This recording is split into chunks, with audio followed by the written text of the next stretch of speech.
So let's look at this question here, which is on vectors. Let's look into this proficiently. So it's a pretty interesting one. So the first one is, let vector u and v be a non-zero vector such that v is a unit vector. So if this v is a unit vector, it's not a passing statement. What we have already done many times in class.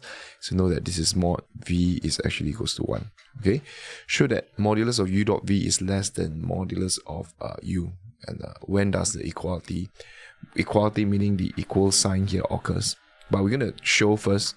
The first thing is take note for A, right?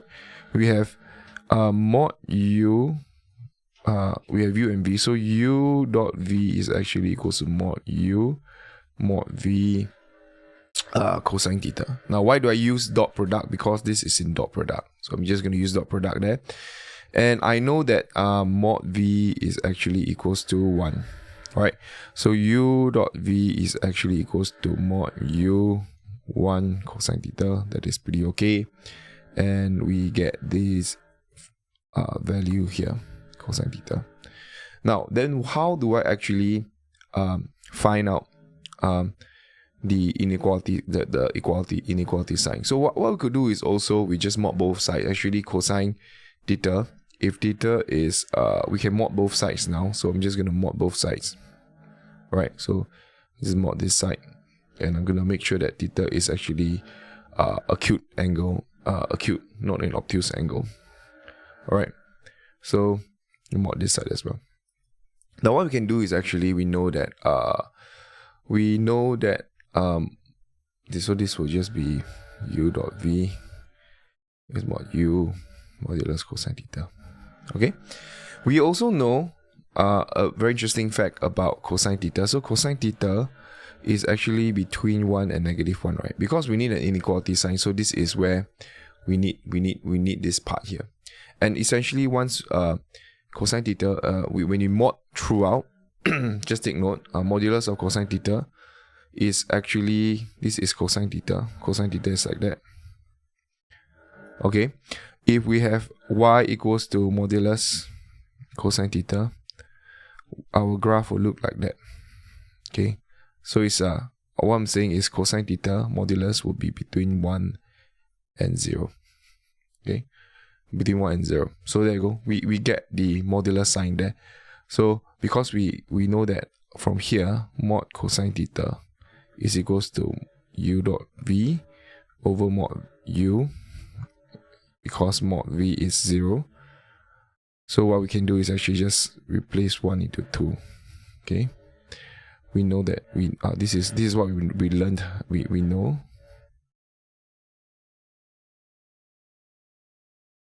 In secondary school, so this will give us this. So we sub 1 into 2, and what we get is actually just 0, and this is 1. Okay, so this will give us 0 between less than mod u. Okay, there you go.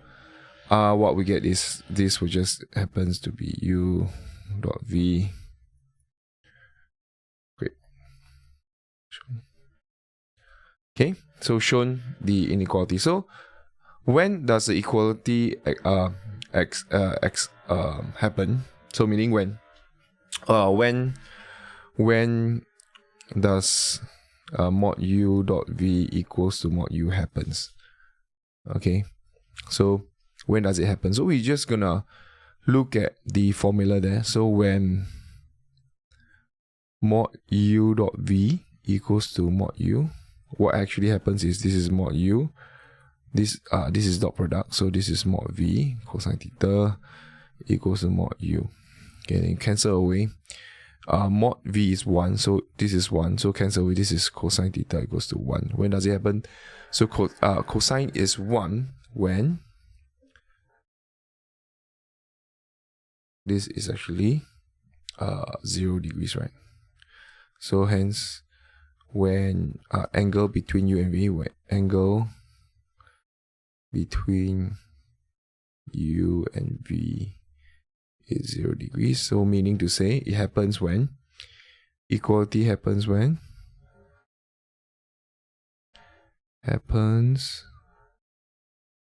u is parallel to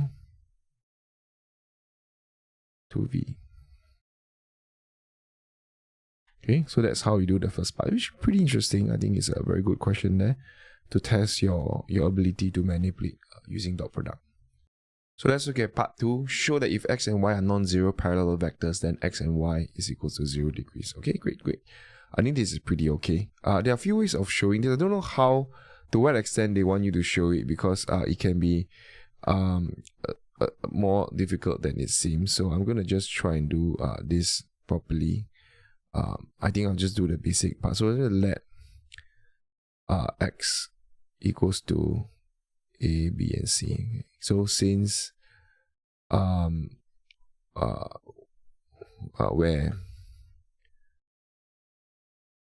where a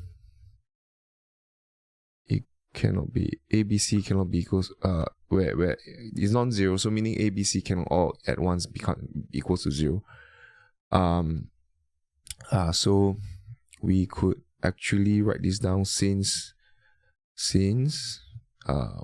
x is parallel to y. So this will tell you that x is equals to k, y is equals to kx. Okay, and this case here, what we get is actually k a b c. So y is k a b c. Okay, great. So now the next part is actually just going to write x cross with y. I think this is pretty okay. So x is actually ABC cross with k ABC here. So we know that this is just k. The k can bring it out. So we're going to just write b ABC like that. BC like that. Okay. In this case here, we'll pick as k.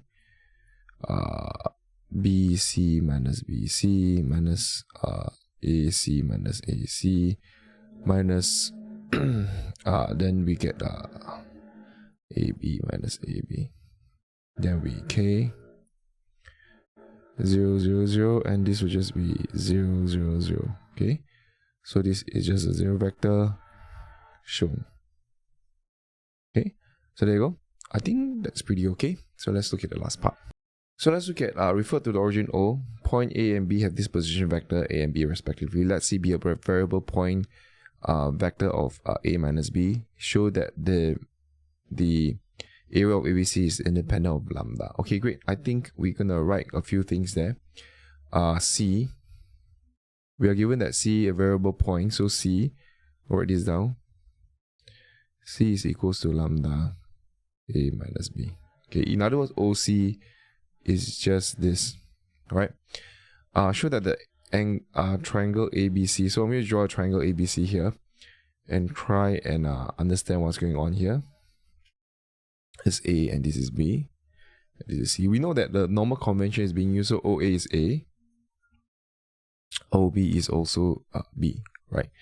So the question now is show that ABC is independent of lambda. So it doesn't matter area of triangle ABC. You can actually use any two adjacent sides, two neighboring sides. So you can just use half AB cross AC, or you can use half A BC cross BA, or you can use you can also use, it really doesn't matter which one you use because you still get the same answer. Okay, you can also use AB or half CA cross CB. Okay, it really doesn't matter. So if you are using the first one, second, or third one, so you can use the first one if you want to, second or the third, but the first one seems to be easier, so I'm going to use the first one. So area of triangle ABC should be half AB cross AC. So this one is half. We're going to use B minus A for A to B, and C will just be OC, which is actually just lambda A minus B minus A. Okay, so this is this over here is just OC minus OA.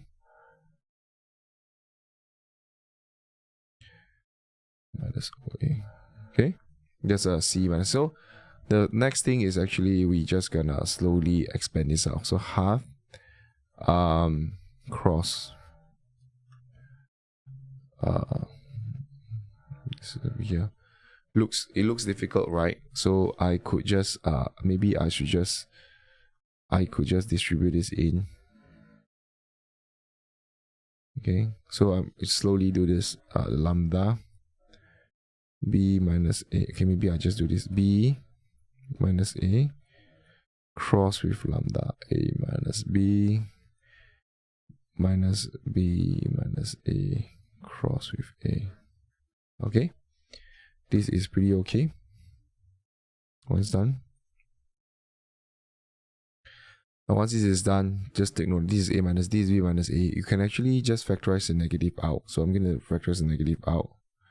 And this lambda can move, because lambda is a constant, so we can just move to the front. So on this one here, I'm just going to bet this is lambda minus lambda, and this will be a cross b cross with a cross b, a minus, sorry, I factorize the negative out. Will be a minus b cross with a minus b. Okay, you can just leave it like that. Then first for this one here, I'm gonna distribute it in, so it's b cross a minus a cross a. Okay, there you go. So I just distribute this in. The order matters, so just take note that if this is a is behind, so this is b cross a, then this is a cross a, right? So anyway, this will be zero vector, because any vector which cross itself will be 0. A minus b cross a minus b will just be a zero vector. Okay, this will also be a zero vector, so that's pretty okay.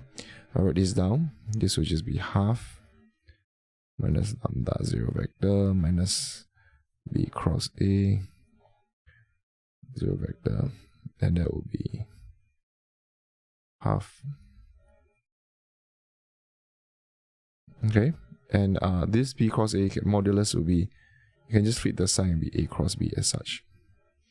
Okay, there you go. So the area of hence area of triangle ABC is independent of lambda, because lambda is nowhere shown in the area here. Okay, nowhere in this equation that we found. So it's the area of triangle ABC is just half a cross b modulus. That's all. So that's how you do this questionnaire proficiently. If you have any questions at all, please let me know, and I'll see you in the next question.